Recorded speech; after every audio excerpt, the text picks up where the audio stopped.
Hola alumnos, ¿cómo están? Bueno, hoy vamos a hacer un pequeño videíto explicativo sobre los transportes de la membrana celular. El video de la clase pasada más que nada comprendía lo que es la estructura de la membrana celular y cómo está conformada y en base a su estructura las funciones que cumple la membrana celular. Ustedes saben que todas las células, ya sea del grupo de las procariotas o de las eucariotas, y dentro de las eucariotas, ya sean de origen animal o vegetal, todas tienen una membrana plasmática que recubre a esa célula. Ahora vamos a ver cómo entonces estas sustancias entran y salen de la célula para mantener un equilibrio entre el medio intracelular y el medio extracelular. Bueno, entonces, si empezamos a explicar que todas las células están recubiertas por una membrana celular, si nosotros vemos esta imagen con color, es, digamos, cómo está conformada internamente. Habíamos visto en el video que tiene una doble capa de fosfolípidos que están conformados por la cabeza y la cola, donde la cola son hidrofílicas, ¿sí? Repelen al agua, hidrofóbicas, repelen al agua, y la cabeza son hidrofílicas, ¿sí? Tienen afinidad con el agua. Todas aquellas sustancias que ponemos acá como el número 1 son aquellas sustancias que tienen afinidad con el agua, ¿sí? Y pueden atravesar libremente la membrana plasmática. Entonces, esta sustancia, ¿por dónde atraviesa? Por los fosfolípidos, ¿sí? Puede atravesar toda la membrana de fosfolípidos libremente, sin la ayuda de ningún transporte, como por ejemplo algún canal o alguna proteína transportadora. Entonces, hay receptores que se encuentran en la membrana donde detectan esta sustancia y directamente le ceden el paso. Y esta sustancia se cruza por medio de los fosfolípidos. Esto tiene nombre como difusión simple.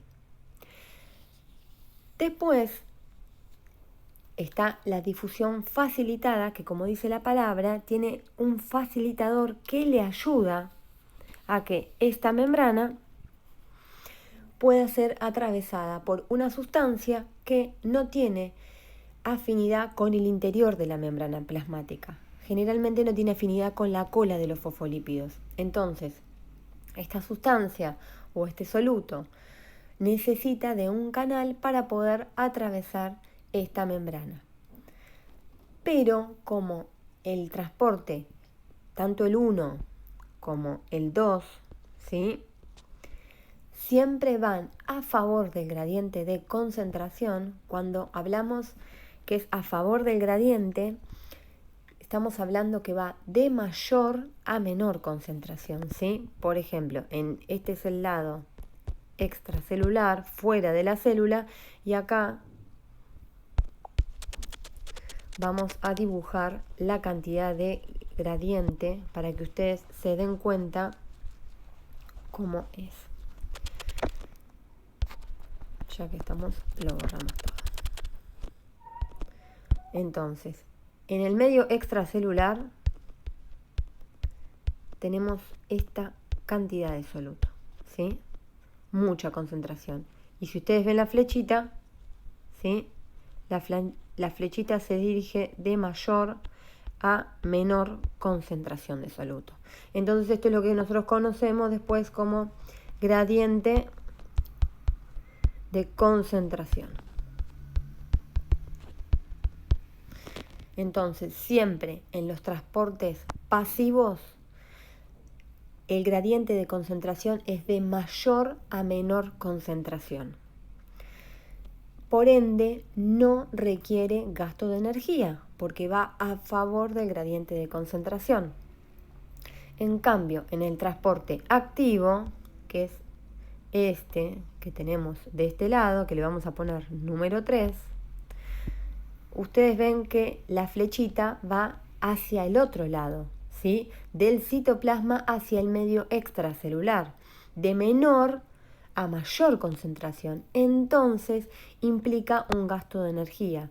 Además, ustedes tienen el gráfico, ¿sí? Acá, que aparece el gasto de energía. O a veces aparece una molécula de ATP, ¿sí? Que ATP es adenosintrifosfato, es la molécula de energía.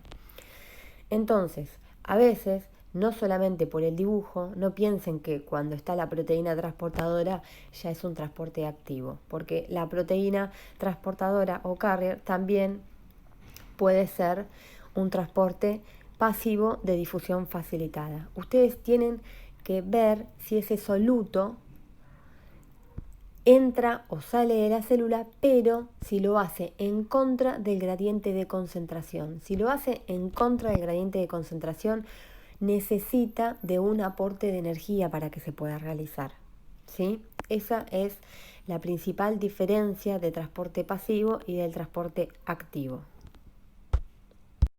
Bueno, entonces recuerden que en la difusión simple, como las sustancias o los solutos atraviesan la membrana plasmática libremente por los fosfolípidos, generalmente, ¿cuáles son las sustancias y los solutos que pueden realizar este transporte?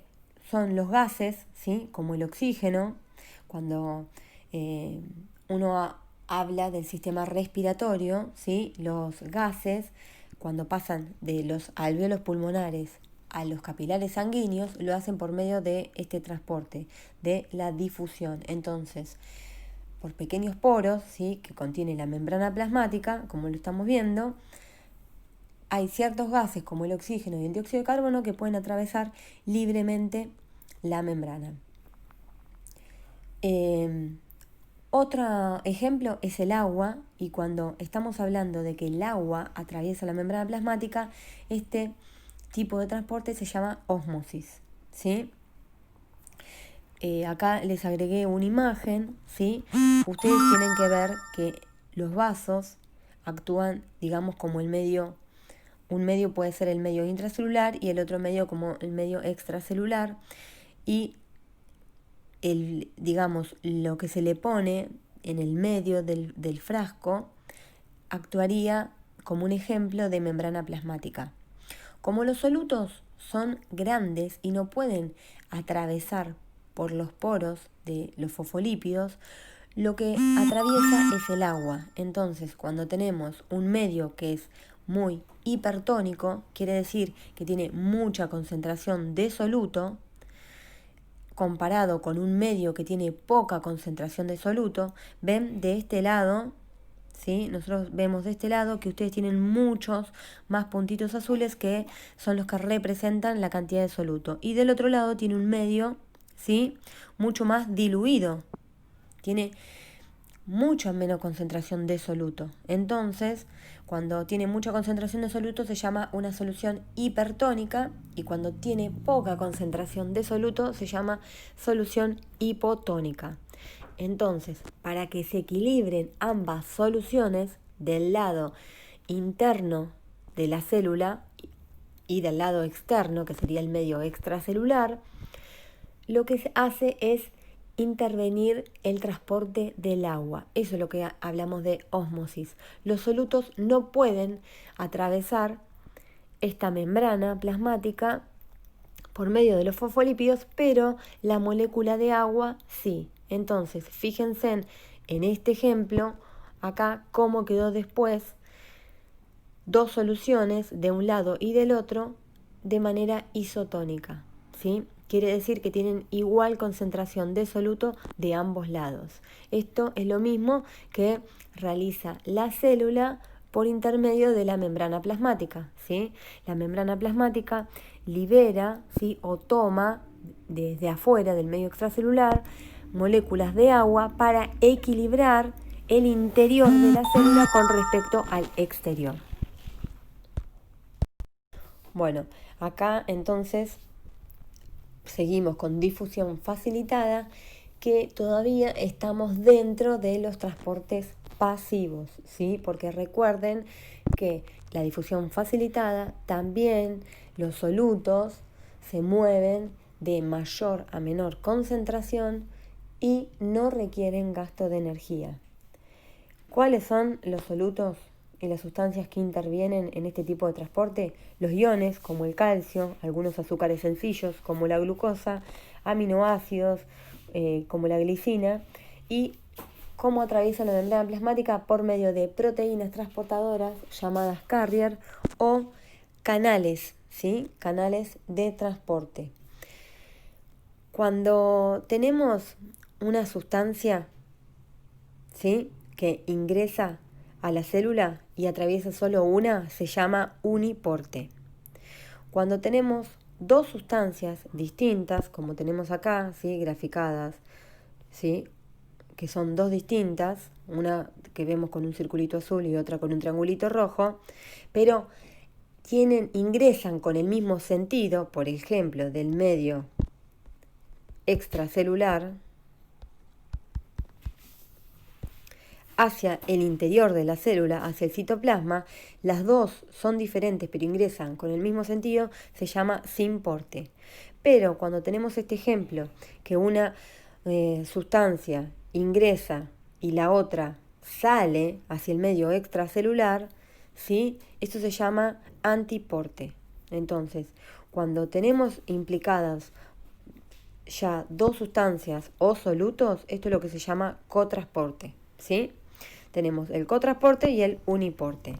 Esto es parte de los transportes de la membrana plasmática. Bueno, entonces, ¿cuáles son los transportes que ocurren a través de la membrana? Tenemos los que son de moléculas pequeñas, ¿sí? Sin gasto de energía. Tenemos los transportes pasivos, que están los de difusión simple, que no requieren de ningún transportador, ya sea un canal o una proteína transportadora, simplemente atraviesan por medio de los fosfolípidos. Y después tenemos la difusión facilitada, que sí hay la utilización de canales o carrier. Recuerden que dentro de la difusión simple es el ejemplo de ósmosis, que es cómo atraviesa la membrana plasmática la molécula de agua. ¿Sí? Cuando hablamos del transporte de agua nos referimos a ósmosis. Después, también dentro de las moléculas pequeñas está el transporte activo, ¿sí?, cuando hay una implicancia de gasto de energía. Y estamos hablando de, ejemplo, bomba sodio-potasio, ¿sí? Esto se llama un transporte activo donde hay un intercambio entre el medio extracelular y el medio intracelular de moléculas de sodio y potasio, ¿sí? Estamos hablando de iones con altas concentraciones de iones potasio en su interior. Por medio de la bomba de sodio-potasio se intercambian y de la manera que ingresa el potasio sale el sodio, ¿sí?, al medio extracelular. Y después, cuando hablamos de macromoléculas, moléculas grandes, tenemos tres tipos. Tenemos la endocitosis. La endocitosis es por medio de vesículas. La membrana plasmática incorpora sustancias que se encuentren en el medio extracelular, afuera de la célula, y lo incorpora mediante una invaginación hacia adentro, ¿sí? Y la exocitosis es que por medio de vesículas la célula elimina desechos hacia el medio extracelular, hacia afuera de la célula, que ya no le sirvan. Esto lo estuvimos viendo en el video pasado, y recuerden que cuando hablábamos de fagocitosis estábamos hablando de partículas sólidas, y pinocitosis nos estamos refiriendo a líquidos, ¿sí?